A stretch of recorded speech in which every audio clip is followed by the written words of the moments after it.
En términos de noticias, hay que decir que se le acabó el tiempo al gobierno. Se le terminó, si hubiera un reloj de arena, el último granito ya cayó. ¿El tiempo para qué? Bueno, para echar a Adorni y hacer de cuenta que el escándalo puede quedar encapsulado. Para hacer de cuenta que el problema es Adorni y no un sistema sobre el cual se montó este gobierno, o para el cual se montó este gobierno, diseñado para chorear. Algo que a esta altura del partido ya saben todos. Algunos se podrán hacer de cuenta que no, podrán fingir demencia, podrán hacerse los boludos, pero la verdad es que tenés que estar muy, pero muy distraído para no darte cuenta a esta altura del partido que antes que nada la Libertad de Avanza, el gobierno de Javier Milei, ha sido una extraordinaria oportunidad para que sus protagonistas se llenen los bolsillos. Un sistema diseñado para desguazar el país y repartirse las partes. Y en ese sentido, tal como ellos mismos se encargaron de dejar muy claro en la campaña del año pasado, en la ciudad de Buenos Aires, Adorni es Milei. La corrupción no es un problema de Adorni, sino que es un problema de todo el gobierno. Es por eso que les pido dos cosas. La primera es que vayan a fiscalizar, que cuiden los votos, no dejen que nos roben la elección, no dejen a los delincuentes seguir apropiándose del Estado por una vía ilegítima. Y la segunda, les pido que lo apoyen a Manuel, porque Adorni es Milei, Adorni es Milei, Adorni es Milei.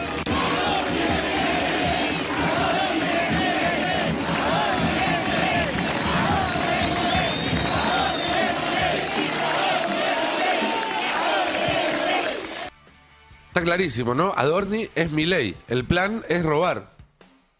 Quizás por eso no le sueltan la mano. Quizás por eso hasta ahora no supieron cómo hacer para soltarle la mano sin que eso implique un riesgo para Javier y para Karina Milei, que son obviamente los beneficiarios finales de todo este enorme sistema diseñado para el choreo. El plan siempre fue hacer guita. El plan siempre fue hacer guita. Desde que Milei era un simple columnista que gritaba para llamar la atención y de esa manera que se acercaran algunos negocios, como pasaba con la escuela de training NIW, entre tantos otros. Si tienen alguna duda, recuerden esta entrevista cuando le preguntaban por uno de esos tantos negocios que terminó mal y Milei, por un lado se desentendía y decía yo no tengo nada que ver, pero por el otro lado reconocía que había cobrado por promocionarlo. Lo que menos me gustó a mí y menos me convenció la explicación es el tema de la recomendación para que haya inversores, utilizar tu prestigio y tu capacidad de liderazgo para que haya gente que invierta en CoinX, cuando después además la inversión resultó fallida. Están revolucionando la manera de inversión para ayudar a los argentinos a escapar de la inflación. Escríbanle de parte mía. Sí, pero eso era sabiendo. Pero de vuelta, ellos y eras diputado ya el 18 de diciembre. Pero de vuelta. O sea, el negocio tenía una determinada característica. Y era una forma que hacía que vos te saltearas, si vos querés, la regulación del Banco Central para tener un mayor retorno. ¿No te pagaron por eso? Y mis opiniones las cobro. Claro que cobro mis opiniones. Obvio que digo, o sea, digo, o sea, pero yo entonces no te no miro correspondería una disculpa a los que se sienten estafados. Pará. No, porque no fueron estafados. Bueno, si las cobras no son tus opiniones, Javier. ¿No? Si, salvo que justo encuentres a alguien que te pague por decir lo que vos ya pensabas de antes. Es raro, no funciona así el negocio. Pero lo cierto es que desde que arrancó nomás, esto era ya como diputado, pero desde antes, el plan siempre fue hacer guita. Llegaron rápidamente a aparecer los testimonios de personas que querían reunirse con Milei y recibían la misma respuesta. Bueno, pero poné la guita. ¿Se acuerdan, no? El Orfebre Pallarols y tantos otros. Todos decían además que Karina era la que manejaba el negocio. 2 lucas, 3 lucas, 5 lucas por una reunión, por una charla, por una cena. Cuando asume como diputado aumenta la tarifa. Y ahí ya los distintos relatos empiezan a hablar de números un poco más altos, como esta nota que escribió en su momento la agencia internacional Bloomberg, que da cuenta de reuniones privadas en un departamento de la Torre Le Parc, del actual presidente del Banco Nación, también del que fue el primer jefe de gabinete de este gobierno, Nicolás Posse, alguien que venía de la Corporación América, donde se recaudaban $10.000, $20.000, a partir de que iba creciendo el perfil político de Milei. Está claro, ¿no? Levantaba el perfil, cobraba más plata. Ganaba una elección, cobraba más plata. Para el 2023, ya como candidato presidencial, armó las listas vendiendo candidaturas. ¿Se acuerdan también, no? La cantidad de denuncias que hubo en su momento de venta de candidaturas: $10.000, $50.000, $100.000 por una candidatura. Son distintas cifras que se dieron. Acá en una nota del diario español El País habla de ese escándalo. La causa por la venta de candidaturas fue archivada, es cierto, por este poder judicial tan sensible a los vaivenes de la política. Lo que es cierto también es que el cuerpo del delito puede apreciarse cada vez que sesiona el Congreso. ¿No? Está claro qué candidaturas se vendieron. Todos nos damos cuenta. Y eso fue solo el comienzo, porque una vez que llegó a la Casa Rosada, las oportunidades de negocios se multiplicaron. Hay que hacerse una listita para no olvidarse de ninguna. Tenés la trama narco que hizo renunciar a José Luis Espert, donde se vinculan un tipo extraditado a Estados Unidos por narcotráfico, Fred Machado. La ex ministra de Seguridad, Patricia Bullrich, que mintió en una audiencia del Congreso donde le preguntaron por aportes de campaña de una empresa vinculada a este narco. Mintió Bullrich. Tenés una diputada que hoy es parte del bloque de La Libertad Avanza, que levanta la manito para aprobar todas las leyes que manda el gobierno, que sigue vinculada, estrechamente vinculada, y nunca pudo explicar su vínculo con este mismo narcotraficante, además de tener antecedentes por narcotráfico ella misma. Incluso hay un vínculo que nunca se entendió muy bien entre el presidente y este narco, porque tienen al mismo abogado. Y por supuesto, me dirán, de eso trabajan los abogados, hasta los narcos tienen derecho a tener abogados, hasta los presidentes tienen derecho a tener abogados. Por supuesto, todos tenemos derecho a tener abogados. Culpables, inocentes, todos. Ahora, si vos como presidente elegís como abogado personal, además un tipo de alto perfil, de alta exposición, alguien que además es abogado de narcos, estás dando un mensaje muy claro. Y si al mismo tiempo ponés de ministro de Justicia a un tipo que históricamente estuvo vinculado con darle servicios de abogado a narcos, ¿qué querés que te diga? Bueno, obviamente esto, además, algún viso de realidad tiene, porque Machado en este momento está en Estados Unidos, Espert tuvo que renunciar, después la boleta con su cara terminó ganando, absurdamente, pero Espert tuvo que renunciar. Y además todas estas noticias sobre un colchón de finas desregulaciones que benefician al narco, ¿no? Desregulación de la aviación comercial, el blanqueo permanente, desregulación de la aduana y un montón de cuestiones que seguramente por casualidad y sin ningún tipo de contraprestación benefician al narcotráfico. Siguiente estafa, Libra. Libra, que en realidad era una mamusca, porque Tech Forum ya era una estafa, sobre eso se montó Libra, se montaron otras. Ya dimos los detalles muchas veces, pueden ir a buscarlos al Destape, vamos a volver a hablar de eso muchas otras veces. Pero lo cierto es que todo terminó en un escándalo con miles de damnificados y un botín de más de $100 millones que nadie sabe quién lo tiene. Que nadie sabe quién lo tiene. Muchos se preguntan si parte de la plata de Adorni no viene también de Libra. ¿Por qué no? ¿Por qué no? Adorni no forma parte en este momento de esa investigación.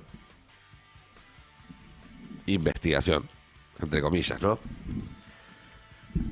de nuevo, como pasa en el caso de Spert, no se trata simplemente de una denuncia, de algo dicho a la ligera. Hay una cantidad apabullante de testimonios, de pruebas contra el presidente.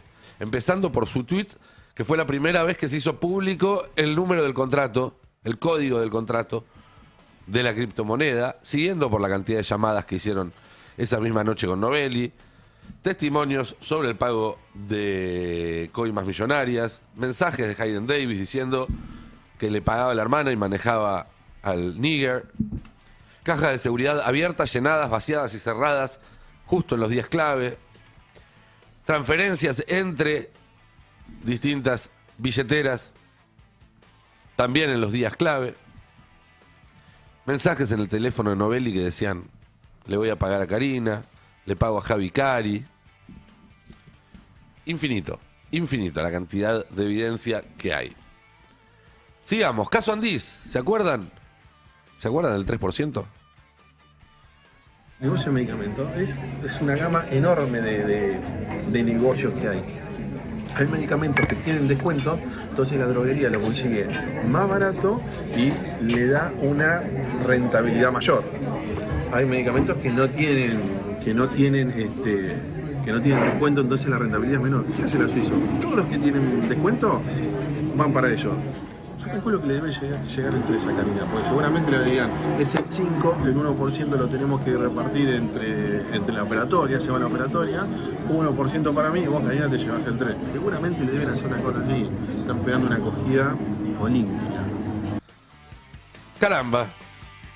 Caramba, bueno, todos recordamos, ¿no? Después los jingles, las cantitos de cancha, el 3 por todos lados. Karina, Lule Menem también muy complicado en esta trama. ¿Se acuerdan que había salido esa entrevista de Fantino un año antes que le decía, no sé, está complicado, Lule, Santa Fe? Bueno, allanamientos donde secuestran miles de dólares, donde se secuestran, ¿se acuerdan? La maquinita para contar dinero, que creo que fue Fantino también, ¿no? El que dijo, o alguien más, que estaba en la oferta en el coto de Nordelta. Lo cual no lo dudo, ¿eh? Habla más de lo que pasa en Nordelta que de este caso en particular, ¿no? Siempre en los barrios donde, por ejemplo, hay muchas casas con mascotas, hay más ofertas de comida para mascotas. Bueno, fíjense entonces por qué había oferta de maquinitas para contar dinero cerca de Nordelta. En fin, por esta causa renunciaron más de 10 funcionarios. Esto es algo que no suele recordarse. Más de 10 funcionarios, muchos del Ministerio de Economía, engrampados en esta causa. Estamos en la etapa del juicio en que están tomando declaración a los imputados, 35 imputados, hasta fin de mes van a estar declarando, seguramente con novedades importantes. Siguiente, porque esto no se termina. Denuncias por desmanejo con la caja de PAMI y ANSES. ¿Se acuerdan? Esto arrancó con fuerza los primeros meses, después se fue diluyendo. Denuncias en varias provincias, en Misiones, en Chaco, en Santa Cruz, en La Pampa, en la provincia de Buenos Aires, donde denunciaban, en algunos casos, esquemas donde directores y funcionarios debían aportar buena parte de sus sueldos a cuentas ligadas al Armado de la Libertad Avanza y muchas veces cuentas personales de los armadores de la Libertad Avanza. En Misiones, 22 funcionarios llegaron a firmar una carta pidiendo que les devuelvan la guita que les habían sacado y mencionando a un referente local, un tipo que responde directamente a los Menem y a Karina Milei, Adrián Núñez, como el que había organizado ese sistema de recaudación. En Chaco hay una causa que está avanzando también a partir de chats y planillas que muestran otro esquema similar de aportes forzados de empleados de PAMI y ANSES. Una exfuncionaria de PAMI de La Plata, también diputada suplente de la Libertad Avanza, Viviana Aguirre es su nombre, denunció pedidos de coimas para nombramientos, retornos del 5% en adelante, presiones para firmar papeles ilegales y un sistema extendido que, según ella, replicaba también esa misma lógica. Escuchémosla. Mira, yo con Javier Milei siempre tuve contacto en la campaña, donde nos respondíamos, donde trabajamos en conjunto. Y cuando empezó a pasar esto en PAMI, yo creí que el presidente no sabía. Te lo juro por Dios, pensé que no sabía. Entonces le empecé a enviar todo por WhatsApp, todo, ¿eh? ¿Eso cuándo fue? Sabía. Esto fue hace 1 año y medio, cuando yo arranqué en PAMI, y empecé a ver toda la corrupción que estábamos encontrando con el doctor Raúl Simoneto, le empecé a enviar al presidente por WhatsApp. Y él me miraba todo, pero ya no me respondía. Y ahí me sonó raro, porque él siempre era de responderme a mí. Y de ese momento me dejó de responder. Entonces ahí me di cuenta de que estaba metido él y la hermana en todo esto. Y bueno, y después vos fijate que después de mi denuncia, salieron también otras denuncias en otras provincias, como por ejemplo en Santa Cruz, en Misiones, en varias provincias, de lo mismo. Clarísimo, ¿no? Es raro que no tenga más difusión o que no haya tenido más difusión este tipo de testimonios. No es el único.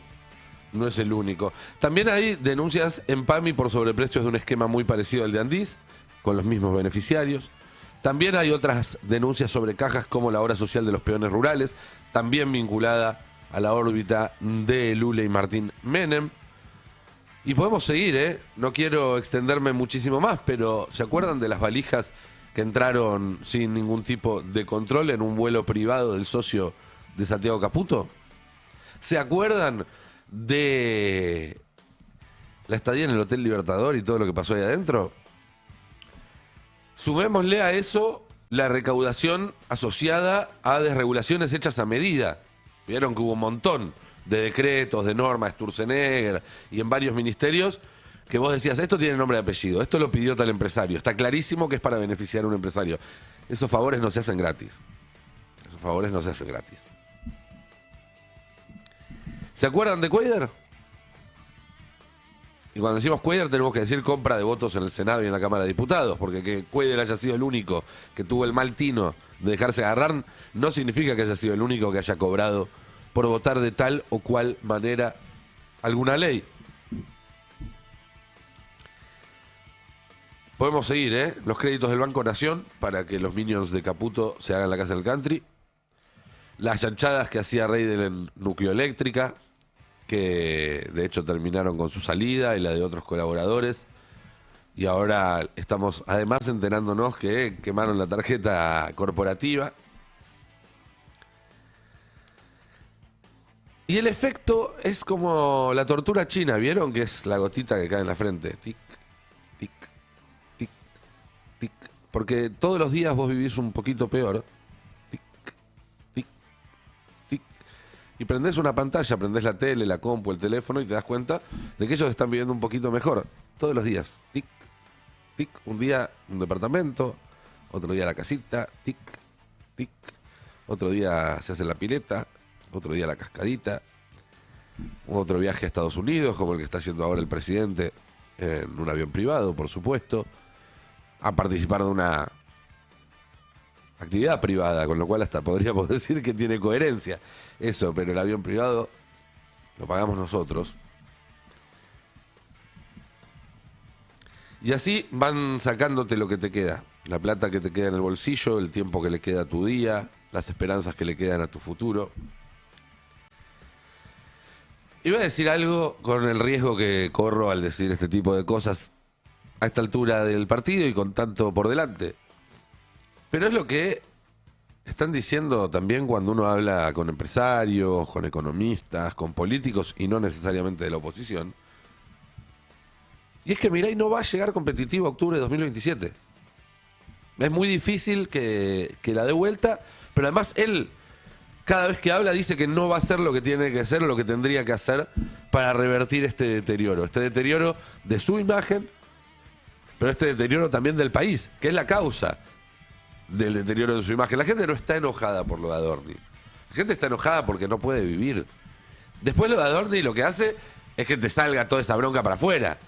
Pero yo les juro que si en este momento tuviéramos buenos salarios, en pleno empleo, la gente pudiera laburar 8 horas y después irse a jugar un partidito de fútbol o a la casa, planear sus vacaciones, cambiar el auto, cambiar la heladera, hacerle alguna obrita a la casa, no te digo una cascada, tapar las goteras. Y lo de Adorni jodería menos. Lo de Adorni jodería mucho menos, lo de Libra jodería mucho menos, lo de Spert jodería mucho menos, lo del PAMI jodería mucho menos, lo de Andí jodería mucho menos, lo de ANSES jodería mucho menos, y así con todo. Y así con todo. Pero no. La gente está mal, está cada vez peor,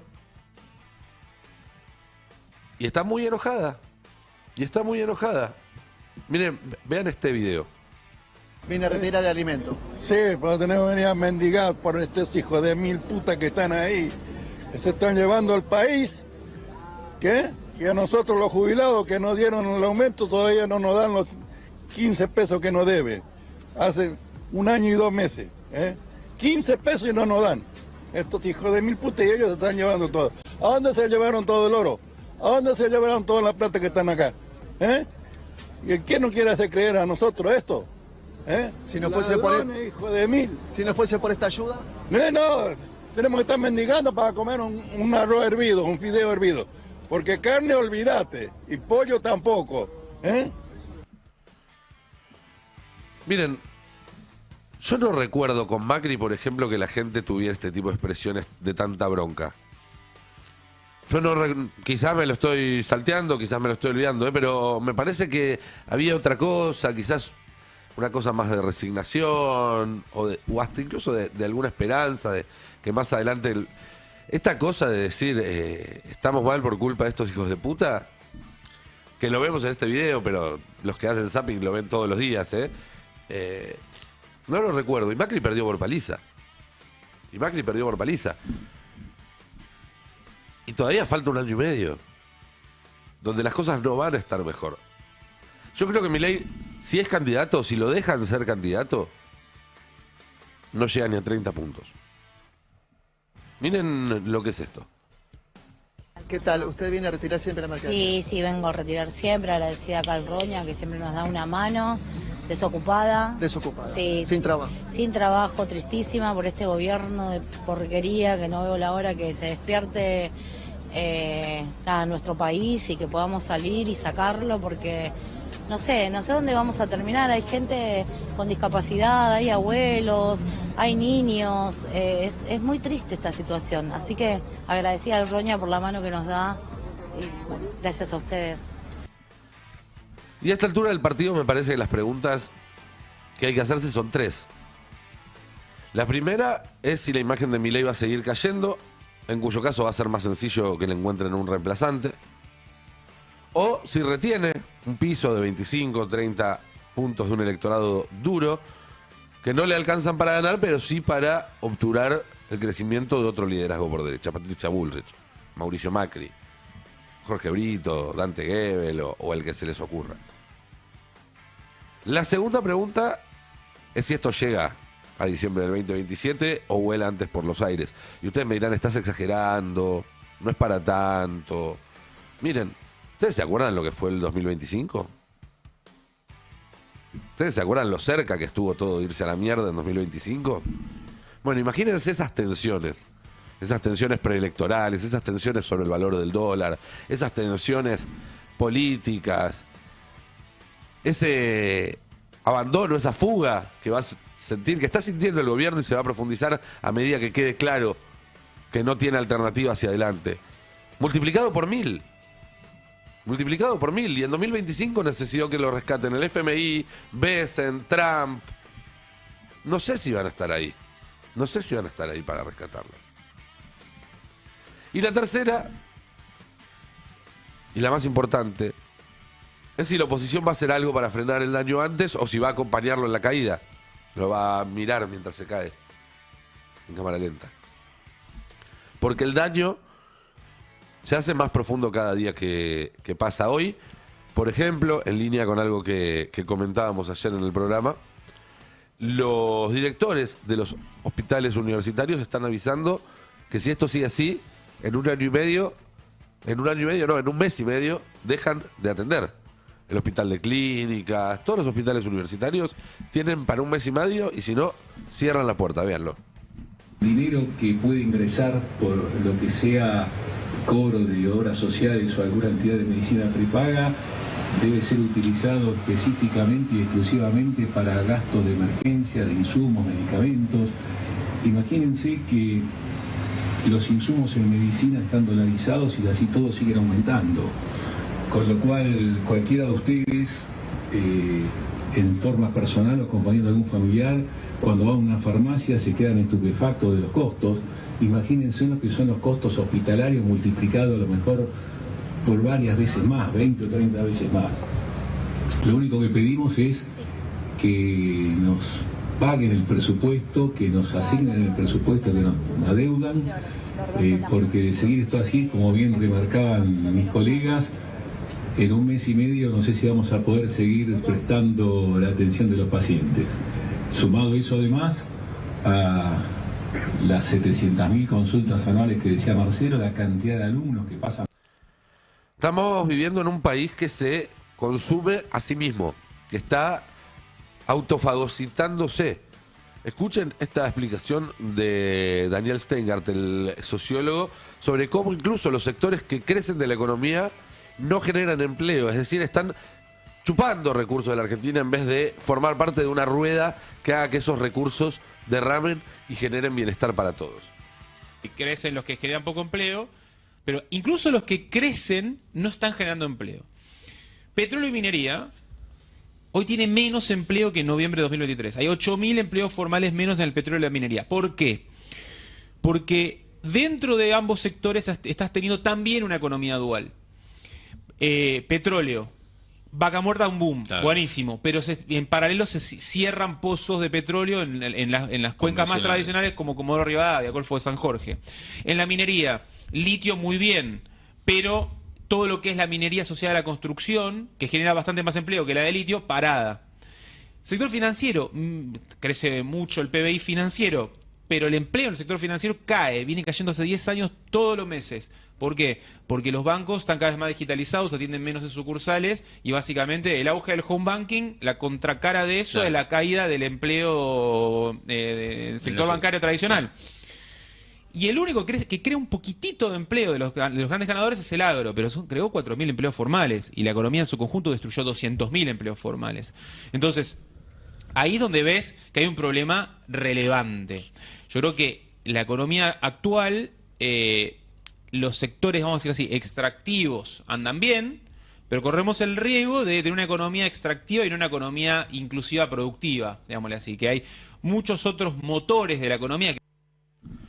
Bueno, está clarísimo, ¿no? Vivimos también en un país que no deja de comprometer su futuro con cada decisión que toma. Hay una nota que salió en Mundo Gremial hoy sobre la cantidad de empleos científicos que se perdieron, más de 6.000 empleos desde que asumió Milei. Si uno lo une con el dato que escuchábamos recién que daba Steingart, decimos, se perdieron más empleos solo en el sistema científico, que en la Argentina lamentablemente es pequeño, que los que creó el agro, que se supone que es, bueno, uno de los pilares de la economía del país. Y cada semana que pasa el pozo se pone más hondo. Por eso digo, y volviendo a lo de la tercera pregunta que nos hacíamos, si la oposición va a hacer algo para poner un freno al daño o va simplemente a mirar cómo se cae todo.